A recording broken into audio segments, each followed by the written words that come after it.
Bonjour à tous, heureux de vous retrouver sur le plateau de Paris Turf TV pour notre émission quotidienne reçue 5 sur 5.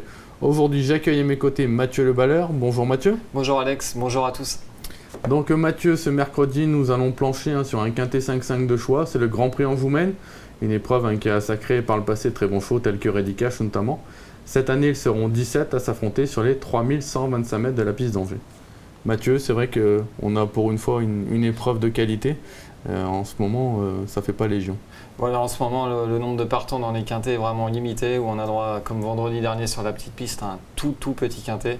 Là, on va pas bouder notre plaisir, on a vraiment un plateau de choix, donc on devrait se régaler, ça promet du beau spectacle.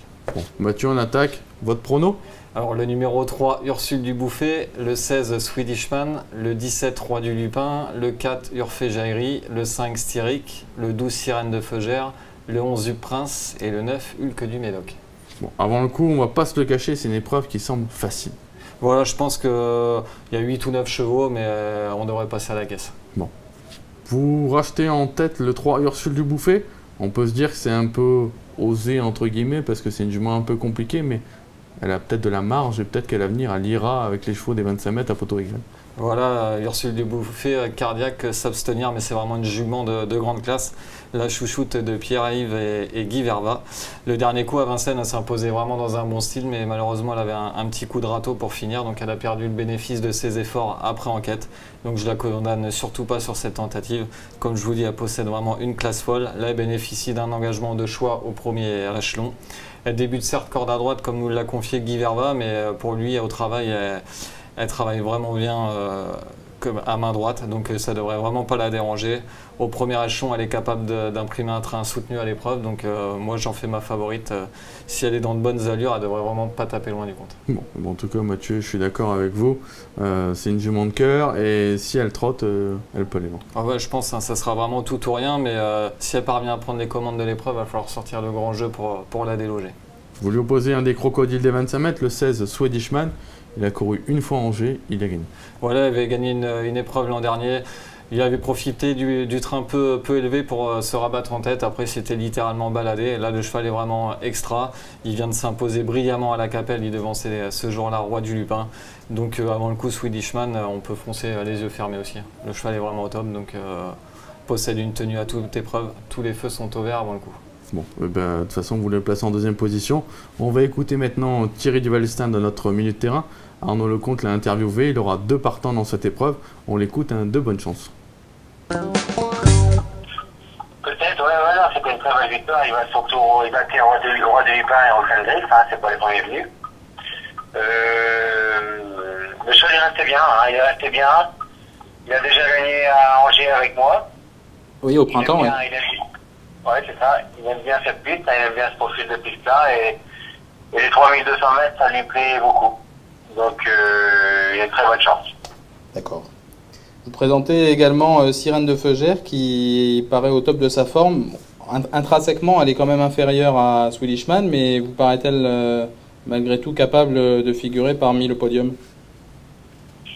Ça va pas être facile parce qu'il y a 2-3 chevaux qui trottent en tête à Urfé Jairi et à ou deux autres. Maintenant, la petite jument, elle est bien, c'est toutes les courses, c'est une bonne droitière. Bon, l'engagement n'est pas très favorable quand même. J'ai pas trop de bons engagements, donc je me suis laissé tenter par cette course, mais faut vraiment que ça se passe bien, quoi. Elle est brave et bon, faut pas l'interdire pour la 5e place, on ne sait jamais. Oui, surtout qu'elle met toujours son cœur sur la piste et quand elle est cachée, elle sait très bien finir. Voilà, tout à fait, hein. Elle est très pratique. S'il y a un peu de rythme, tout ça, elle peut en ramasser pas mal pour finir et elle peut finir assez fort, donc c'est moins bien que ce cheval, mais on ne sait jamais, quoi. Pour une trouble faite, c'est pas impossible. Thierry Duvalestin, donc, est vraiment confiant. On sait Thierry. Il faut lire un peu entre les lignes avec lui, mais on sent quand même que ces 2 chevaux sont vraiment au top. Oui, voilà, et pour rien vous cacher, j'ai tiré au téléphone, il s'est placé en tête de son pronostic avec Swedishman, lui qui a souvent tendance à se féticher, donc attention. Attention, donc. Le 17, Roi du Lupin, c'est pareil, lui il connaît la piste d'Angers, il y a déjà gagné, Et puis on peut rien lui reprocher au PPR. Hein. Voilà, c'est ça. Bah, il est de loin le plus riche de cette épreuve, mais je ne vous cache pas qu'il m'a quand même laissé sur ma faim lors de ses 2 dernières sorties.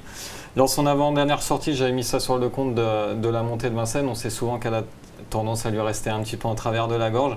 Et la dernière fois, la Capelle, il a pris la tête. On n'est pas trop venu l'attaquer, mais il n'est pas reparti sous les attaques. Swedish-Man s'est infiltré à son intérieur pour venir le dominer assez sûrement. Et il avait son compte ce jour-là. Donc il devrait avoir un rythme soutenu dans cette épreuve, ce qui va servir ses intérêts. La longue ligne droite aussi, donc il devrait venir finir vite. Mais moi, il m'a quand même un petit peu déçu les 2 dernières fois. D'accord. Bon, on sent un petit bémol sur Roi du Lupin, mais on devrait le voir comme dans les 5. Il a largement sa place dans le tiercé. Le 4, Urfé-Jallery, elle délaisse un peu le GNT pour courir cette épreuve, donc... Voilà, elle a profité d'un bon engagement à Nancy dans l'épreuve du GNT la dernière fois pour s'imposer brillamment. Elle, c'est pareil, elle semble prendre son métier du bon côté. Maintenant, elle fait preuve de sagesse. Son partenaire Damien Beaune s'entend parfaitement avec. La tenue ne lui fait pas défaut. Donc, avant le coup, elle bénéficie d'excellentes conditions de course en tête. Elle aussi, elle devrait faire sa course et elle est même capable de s'imposer. Il faut vraiment s'en méfier d'Urfé-Jallery. Puis c'est vrai, contrairement à Ursule, elle est archi confirmée qu'en a droite. Voilà, elle tourne comme dans une assiette à main droite. Donc, avant le coup, on peut foncer aussi avec Urfé-Jallery. Et enfin le 5, Styric, bah lui il revient en grande forme actuellement. Voilà, Styric, on l'avait laissé un petit peu respirer après un bon hiver. La dernière fois c'est la note à Vincennes, il s'est retrouvé loin en début de parcours et on a vu que lui dans la ligne droite. Auparavant, lors de l'étape du GNT à Nancy, classé 3e d'Urfé-Jallery et Sirène de Feugère qui le retrouve ici. Démérité surtout pas ce jour-là, donc le cheval est vraiment au top. Il sera déféré des 4, il se transcende dans cette configuration. C'est un cheval maniable.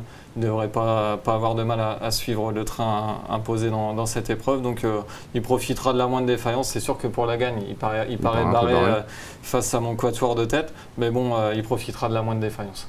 Ça c'est sûr. En tout cas, on peut lui faire confiance à ce numéro 5, Styric. Mathieu, bah écoutez, merci beaucoup. Hein. Normalement, c'est vrai qu'il y a une épreuve assez limpide avant le coup. Avant le coup, ouais, tout devrait bien se dérouler. Et je pense qu'avec mes 8 chevaux, on ne devrait pas être loin de la soupe, comme on dit. En tout cas, on passera certainement à la caisse avec votre conseil de jeu que vous voyez défiler. Et puis, on se retrouve bien évidemment sur ce plateau jeudi. Ce sera avec Philippe Thévenon et Paul Casabianca. Mathieu, merci beaucoup. Et puis, à très bientôt sur ce plateau. Merci, Alex. Bonjour à tous. Bonjour à tous. Au revoir. Au revoir.